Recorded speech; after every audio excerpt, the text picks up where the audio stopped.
Hey, I don't want to be in your content today. Come on. All It's right. good for you. We are talking about how to get your people in your content today. We're trying to match the thumbnail there. We are excited to talk about this. And this has been a challenge for me for years. Even when I was marketing director at a different agency, trying to get people to write, trying to get people to want to be part of videos. And I think part of it is trying to make it fun. But we're going to talk about all that first. Why involve people in your content? So one of the things I think is most important is showing your team is very persuasive. The first best way to do this is just to have pictures of your team on your website. But then further from there, how about showing them as part of the content on social media, like when you're doing videos and when you're putting out blog posts and stuff like that.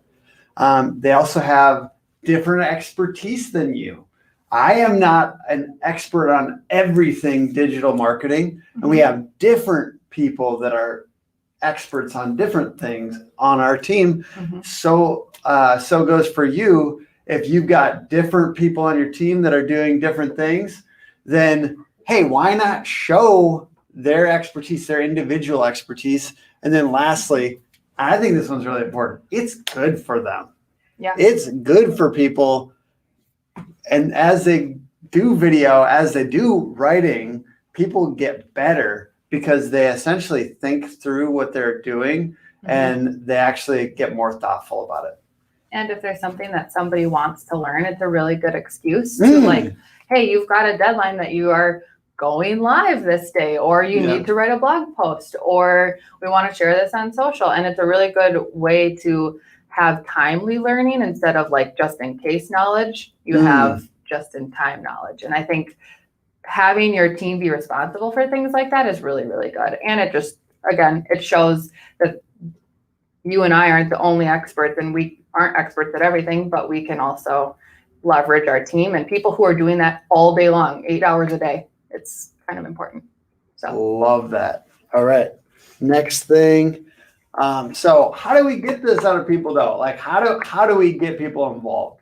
And I think the worst way the failure looks like you ask people to do a video or you ask people to do a blog post and they don't stay motivated. They don't do it. You've been there. If you've tried to get your people involved in content, you said, hey, can you get this done in a month? And it didn't get done.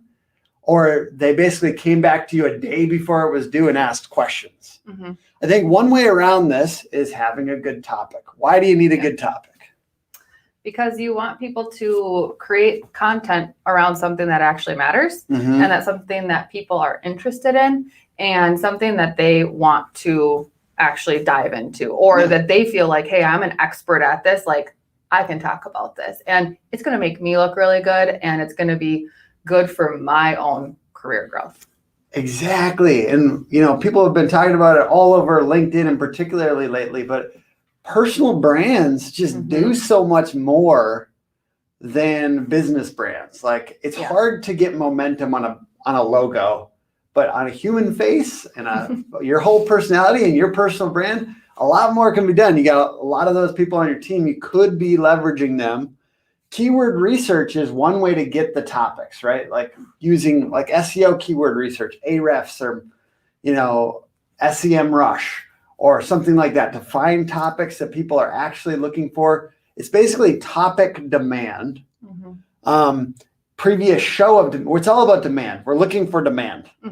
We're looking for, and hey, this topic we came up with because I know this is something I've struggled with before. So sometimes that's the best topic. It's what would I have wanted 2 years ago as content? What would have been useful for me? I'm going to make that piece of content because I trust that there's somebody else out there that would want this, that has a team that needs topics. You can use that has a team and is having trouble getting them motivated around creating content. You can trust if you've been interested in something a couple of years ago, that there's other people as well. So that's something to think about. And then people are asking your salespeople, those types of things. And also what interests your people. Yeah. If you can come up with a topic that they're super, they've been looking into, they're finding things out about, like, that's a great thing to use because then they're motivated to create that content. Or something that's like a question that comes up a lot, like having that be a topic around what you're creating content for. So like if someone's like, hey, I just always struggle with this one piece of my job. Hey, like, you're the one responsible now. Figure out how you're going to write a guide or an article or create a video about this, because then you're actually applying that knowledge. And what they always say, like, if you can teach something, that's when you fully understand. So sharing what you've learned about it makes it, I think it ingrains it better in your brain too. It feels like you're saying basically content creation with the team it's like part of leadership. Yeah. I love it's part of learning and growth. So, yeah. All right. So next, outlining the key points. Now, your absolute ideal scenario is that you've got a team that's putting out content, video content and blog posts on their own, like a flywheel. It's happening without your constant intervention, right? Like, you have a team that cares about content, and content is important for getting new business and, basically being useful to your existing customers.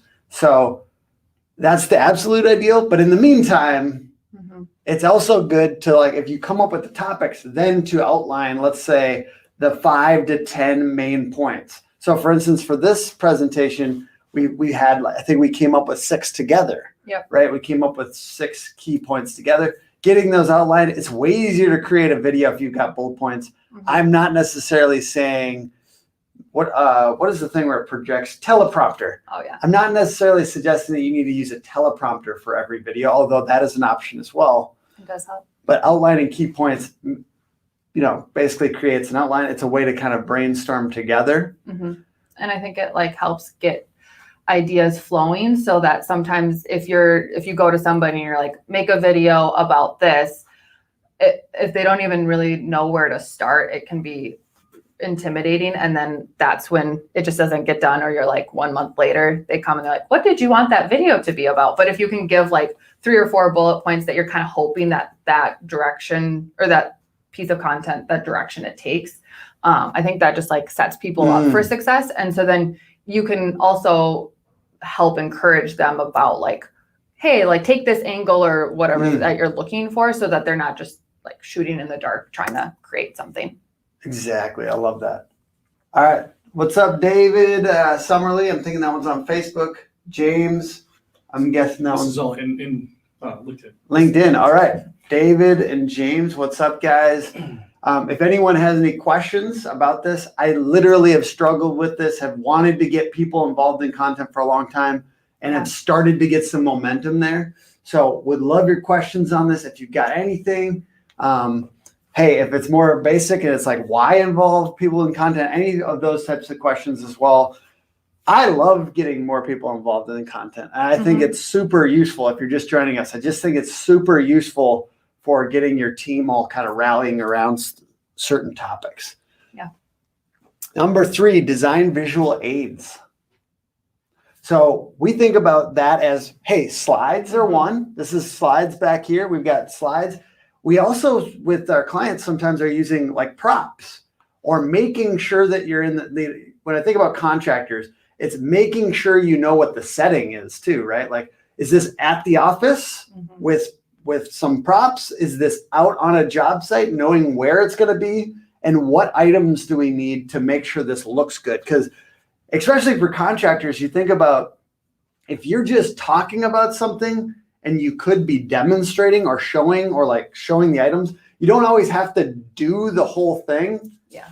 Because DIY is a lot of work to try to show them how to do it themselves. And most of your best customers aren't wanting to do DIY anyways. They want to just pay an expert.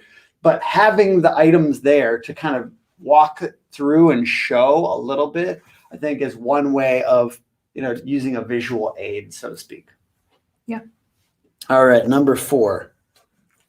I'll let you do this one. Create promos and promote the content. So we do the thumbnails in the beginning of our videos, which is fun, and it promotes that, hey, this person's going to be on this video, or this person is writing a guide about XYZ, and promoting your content and using your team to promote your content. Also, people don't want to be part of something that never gets shared and that people don't really care about. Like if somebody created a video and Tim was just like, okay, cool, put that on YouTube and we'll just never talk about it again, I think that would be very discouraging.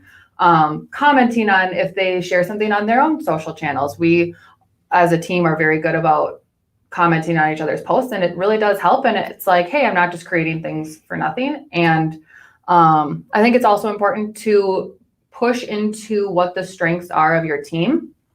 If you have a team member who's not very comfortable on video, maybe don't force them to be on video.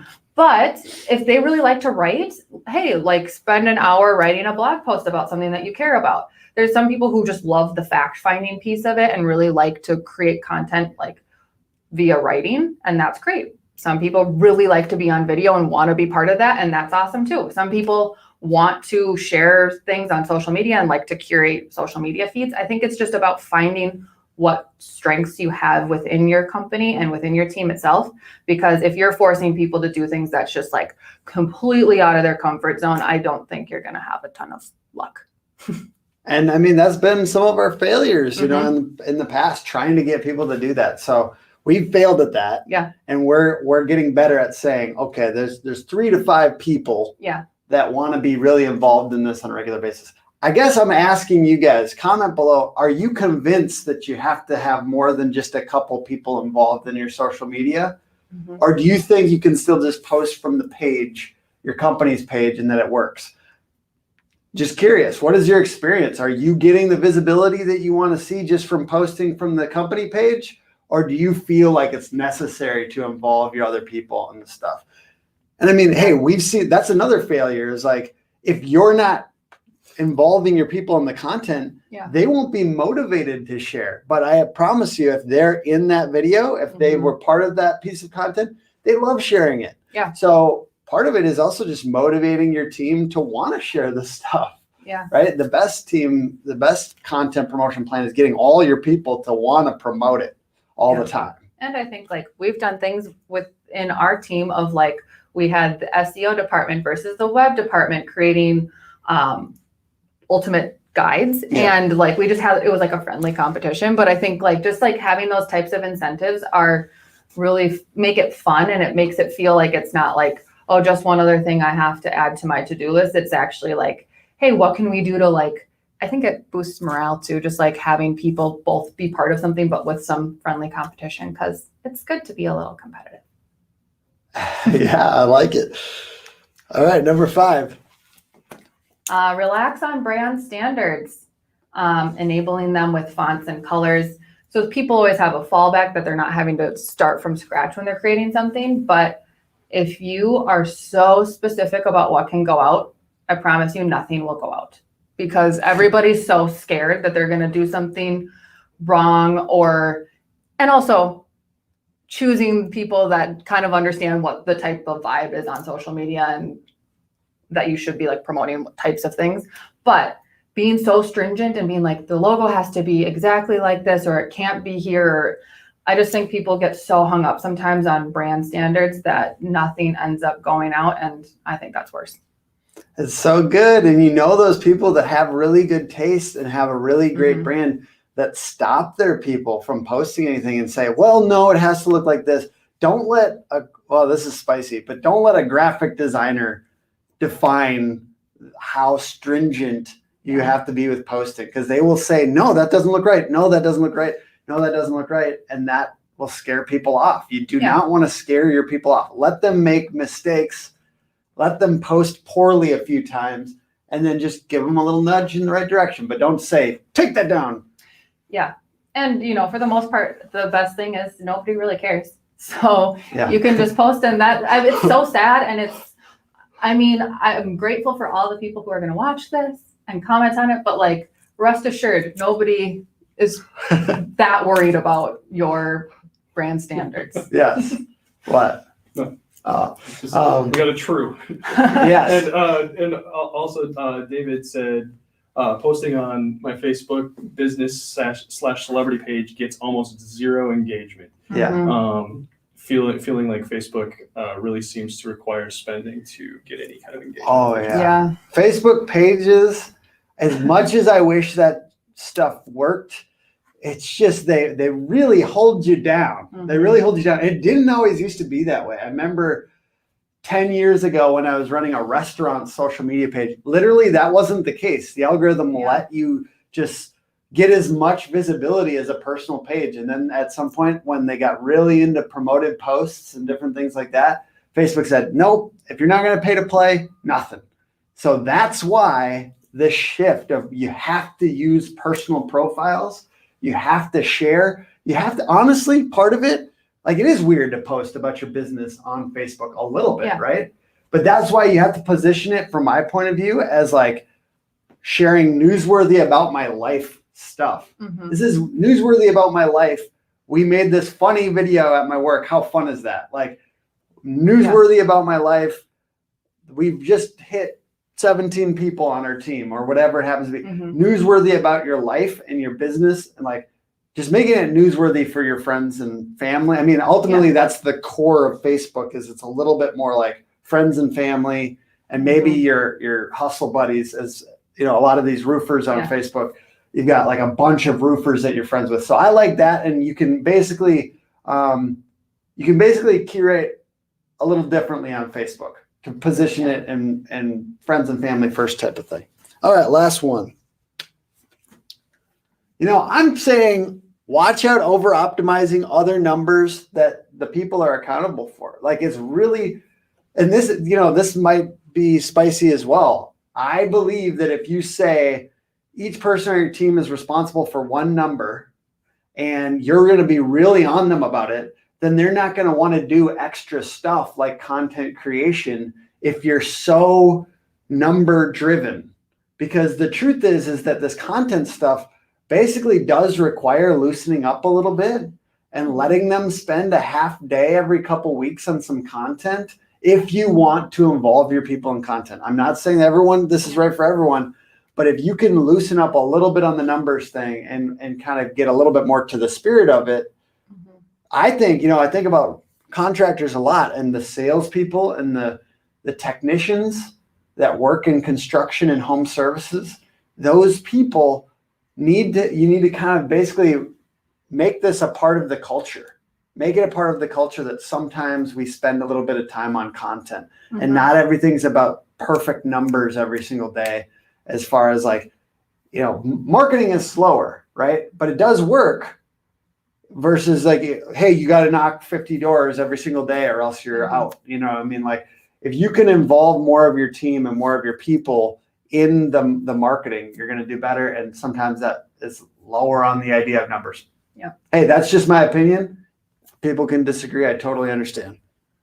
And I think like this is, you know, being in business, it's like it is a little bit of a game and it's a fun game and there's difficulties and things like that. But, you know, this is a team sport too. So like we're playing with each other and playing off each other's strengths and like involving your team and actually working together as a team, I think is just like the most important thing. And some days you can use people in different areas and like, I'm not going to make a sports analogy because I don't understand any of them, but I think it's like, it's a group effort. And if we all collaborate together, we're going to do a lot better. That's great. I love that. That could be the takeaway. Just don't even worry about what our real takeaway was. Marketing online is a team sport. Yeah. That's a good takeaway. This was just like, I had to have a takeaway. I didn't have it yet. Now we've got it. Marketing is a team sport. Do it with your team, get them involved. Okay, fine. We'll read whatever's back there. I don't remember. It will turn into a virtuous cycle if you choose 3 to 5 people that enjoy it and are well suited. I guess that kind of goes with marketing as a team sport. And then it can be very fun. And if you are having fun with some of this stuff, I'm not saying it's fun all the time. Like, frankly, I was tired before this live. I'm a little bit energized by the live. I'm having fun. Also the energy drink probably, but it is fun sometimes. I think it's about creating a rhythm, a weekly rhythm or a monthly rhythm, and then trying to have fun with it. And the more you have fun, it does appear the more you have fun with it, the more it's effective. Yeah. And I think the yeah. more other people on your team see other people on the team having fun doing it, it's going to encourage more people to want to do it. So, and be part of that. So I think just encouraging, like giving positive feedback when things are going well, and then just encouraging other people on the team to get involved. Absolutely. Well, that's a great ending point, I think, here. Is there any questions before we're done? Otherwise, I want to say I appreciate everyone commenting and liking the video. It seems like we've got great interaction out here. So thank you guys so much for doing that. Sorry, is it no questions though? Not a lot of questions, just a lot of encouragement and great stream, great content, and this was a great subject to cover. Awesome. So we might do a little bit more on social because I feel like this covers social a little bit. So we might talk a little bit more in the next couple lives. We're doing this most Wednesdays around 11 a.m. I think we might talk about social media a little bit more. And just to foreshadow what's coming up soon, we do have a social media for contractors email course that's coming out soon. It's going to be free. We're just giving it away because we believe contractors should be doing their own social media. And we're sharing that. And it'll basically be like prompts, daily prompts. They're like, post about this, post about that, post about that. So that's coming soon. Just if you're interested, comment below and we'll make sure that you get the link to sign up for that when it's time. The only question of the day. Question. We got a question. What's the next big platform? Ooh, I like that. You know what? The next big platform, I'll say this. I don't know how, you know what? I'll say the truth is I don't know how to leverage it currently for our business, but I think for contractors and just in general, I know that it's already the platform, but TikTok, because it's so incredibly fun to be on. Yeah. If you haven't spent some time on TikTok, I strongly suggest wasting 2 hours on it this weekend.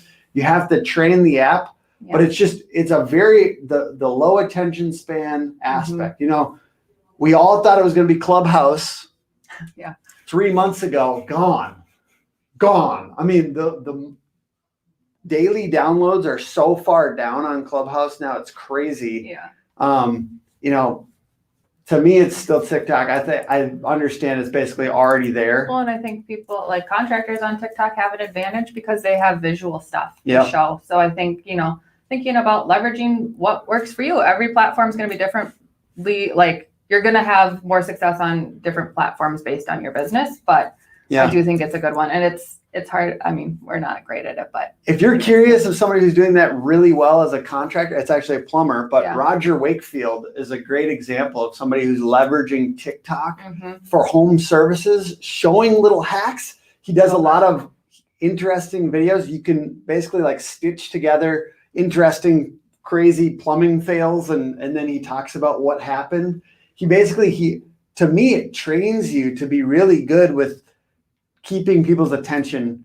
And Roger is a great example. Please check him out if you're a contractor. I think you'll be inspired by his stuff and also just see what's possible. I mean, the guy has 300,000+ subscribers on YouTube and a ridiculous amount of TikTok followers. And he's a contractor. So how cool is that? Yeah. Appreciate everyone for watching the live today. Comment below if something was useful to you, and thank you. Appreciate you guys. bye.